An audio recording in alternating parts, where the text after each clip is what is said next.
Ia adalah seorang putri yang lahir di penjara, tapi bisa mencuci pakaian dan memasak dan menguasai segalanya. Juga dapat berinteraksi dengan para tahanan, dan pelajari keterampilan dari setiap orang yang pintar. Namun, gurunya yang paling dihormati adalah pria tua sinis bermarga Lee. Tapi dia adalah peramal paling kuat di negeri Qinji. Hanya karena ketidakpuasan dengan sistem negara yang kacau, terus-menerus membuat komentar aneh. Sejak itu, telah menjadi pelanggan tetap di penjara ini. Namun ilmunya sangat disukai oleh Boksun. Selalu tanyakan pada gurunya seperti apa penampilannya. Boksun, keberuntunganmu adalah yang terbaik. Pasti kaya di masa depan. Saya percaya kau adalah dewa. Dan Boksun hanya mendengarkan dan tertawa. Tapi hari-hari damai dan bahagia tidak selalu panjang. Baru dipindahkan ke penjara. Menurut pemahaman, sipir baru sangat kejam. Tidak hanya tahanan diperlakukan dengan sangat kasar, bahkan bawahan tidak mudah menyerah. Ini membuat semua orang merinding. Seperti yang diharapkan, sipir yang baru diangkat menjadi marah. Ketika sipir Hong Sok tiba, dia mulai memukul orang. Dia terus memukul seperti itu. Lalu pukul yang lain. Sukses membuat setiap napi dan petugas gemetar. Tapi perilaku tirani ini membuat Lee marah. Menyalahkan dan menuduh Boksun sebagai pejabat yang tidak manusiawi. Dan bagaimana mungkin Hong Sok membiarkannya pergi dengan mudah. Seorang tahanan berani mengarahkan jarinya ke sipir. Naik dan injak dia. Jika tidak ada kerumunan untuk berhenti. Boksun takut kehilangan guru. Tapi kejahatannya lebih dari itu. Bahkan Boksun yang baru berusia 15 tahun. Keluar dari penjara untuk melindungi diri sendiri. Tidak peduli berapa usia Bek memohon, tidak ada gunanya. Tapi pembalasan tidak boleh datang terlalu cepat. Pada hari ini, Enso, Raja Negara, mengunjungi penjara. Memikirkan identitas Enso. Hong Sok segera mengubah wajahnya. Menyajikan anggur dan teh hangat yang enak. Dan tujuan Enso di sini tidak sederhana. Diketahui bahwa peramal pertama, Tuan Lee, di penjara ini. Sekarang pengadilan dalam kekacauan. Enso ingin menghitung nasib masa depan. Tapi ini membuat Hong Sok tidak bisa diterima. Hidung Tuan Lee memar dan wajahnya bengkak setelah dipukuli olehnya. Tapi ini adalah kata-kata raja. Kata-kata raja bukanlah kata-kata belaka. Hanya bisa menghilangkan wajah. Tinggal di penjara memohon Tuan Lee untuk keluar. Berpikir semuanya berjalan dengan baik pada akhirnya. Tapi kata-kata Tuan Lee mengejutkan semua orang. Saya tidak tahu di mana Anda mendengarnya. Tapi wanita kecil ini tidak memiliki kemampuan untuk mengubah hidupnya dibandingkan dengan takdir. Apakah saya hanya pergi berkunjung sekali? Melihat Enso menjadi gila. Pada saat ini, Boksun kebetulan lewat dan dihentikan oleh gurunya.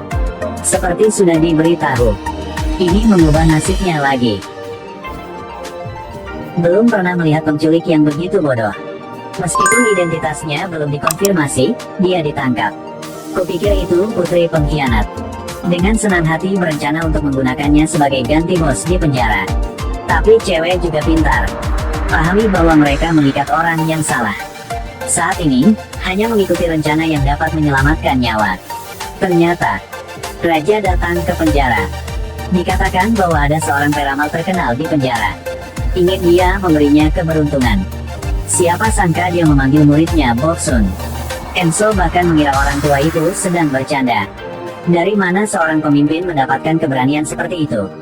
Tapi lelaki tua itu percaya pada Boksun. Karena skill Boksun diajarkan olehnya. Kemudian Boksun mencubit jarinya. Bahkan pujian dan bujukan berbicara ke hati Enso. Pujilah dia bahwa dia akan memiliki kekayaan resmi yang makmur di masa depan. Enso langsung bersemangat. Pesan hadiah untuk Boksun. Bahkan membuat wanita itu menghadiahinya. Boksun memenangkan hati nyonya segera setelah dia berbicara. Mengatakan itu tanpa bantuan nyonya. Bagaimana raja bisa duduk di posisi itu? Temui aku untuk mendapatkan keberuntungan besar. Iya betul. Orang yang begitu pintar. Tidak masalah apakah yang kamu katakan itu benar atau tidak. Tapi kamu tahu betul apa yang harus dikatakan untuk membuatku bahagia. Nyonya memberi Boksun gaun baru. Tapi dia tidak menyangka ini akan membawa masalah baginya. Dikira putri raja dan diculik. Sampai Bek tua datang. Beritahu Enso bahwa Boksun belum pulang. Tapi Enso tidak peduli. ingin membawa Baek tua pergi. Tiba-tiba panah hitam melesat dari jauh. Kejutan Enso. Saat mengambil kertas dari panah, tertulis bahwa pemimpin mereka ditangkap dan ingin ditukar dengan putrinya. Jika tidak besok akan menghakiminya. Enso panik. Segera biarkan seseorang bertanya tentang situasi wanita itu. Tapi putri di depannya masih utuh. Old Baek segera mengerti bahwa orang yang ditangkap itu sebenarnya adalah Boksun. Dan Enso benar-benar marah. Bagaimana kehidupan bawahan, dia peduli. Dengan tegas diperintahkan untuk menebas pemimpin. Meninggalkan Boksun yang malang sebagai kambing hitam. Boksun juga tahu bahwa dia akan segera mati. Tidak ada hasil. Hanya berpegangan tangan dan menunggu pengaturan takdir. Tiba-tiba panah panjang melesat menembus penculik. Kemudian hujan panah jatuh dari langit. Dia jatuh ke tanah setelah lolos dari kematian. Old Baek tiba tepat waktu bersama para perwira dan tentara. Ini menyelamatkan Boksun. Ternyata, Old Baek selalu memperhatikan keselamatan Boksun. Segera beritahu sesama tahanan. Mereka ingat bahwa yang normal selalu baik bagi mereka. Cepat tanyakan tentang sarang penculik. Akhirnya tahu lokasi dan selamatkan nyawa Boksun. Tapi ini mengubahnya dia. Bersembunyi di ruangan gelap lagi dan menangis. Ketika dia berusia 15 tahun, dia menemukan sifat manusia terlalu menjijikkan. Dan bersumpah untuk mengubah nasib sendiri. Ada penjara seperti ini. Pintu terkunci di siang hari, buka di malam hari. Bahkan tidak diizinkan oleh suaminya. Mungkinkah ada rahasia di dalam yang tidak bisa diceritakan kepada orang lain? Gadis yang menarik pintu diam-diam masuk ke dalam. Lihat sekitar 4 sisi. Ternyata itu hanya rumah bobrok. Tapi ketika dia secara tidak sengaja meletakkan nampan di papan, di dalamnya ada ruang rahasia. Dan apa yang akan terjadi selanjutnya? Gadis menuruni tangga. Ada teriakan konstan di kejauhan. Kemudian saya melihat seorang pria memegangi perutnya dan gemetar. Boksun buru-buru menemukan ramuan untuk menyebabkan muntah dan memberikannya padanya. Ini menyelamatkan nyawa pria itu. Tapi dungeon misterius ini membuat Boksun semakin penasaran. Mulai mencari catatan penjara. Diketahui bahwa tahanan bernama Park Taejo. Dia adalah seorang pembunuh di istana. Di mana Lee mendengarnya. Orang-orang seperti itu semua memiliki kekuatan besar. Dapat melakukan berbagai tugas yang diberikan oleh raja. Jadi Boksun berkelana ke ruang bawah tanah lagi. Bahkan membawa makanan. Tapi Taejo tetap tidak bergerak. Ketika Boksun merasa penasaran, dia meraih kerahnya lagi. Boksun dengan cepat menjelaskan bahwa dia baru saja turun untuk memberikan makanan. Pria itu baru saja berhenti. Tapi Boksun memiliki tujuan yang berbeda. Ternyata dia kehilangan ibunya saat dia lahir. Sang ibu terluka oleh pedang sebelum dia meninggal. Untuk mengetahui identitas dan membalaskan dendam ibuku, dia memohon Park tua untuk mengajarinya seni bela diri. Juga mengeluarkan peninggalan ibu. Old Park mengambil cincin giok dan melihat dengan cermat. Bahkan ada nama di dalamnya. Baru menyadari bahwa itu mungkin mendiang Nona Lee Sun. Berikan hadiah kepada gadis istana. Tapi Lee Sun meninggal hanya 8 bulan setelah naik tahta.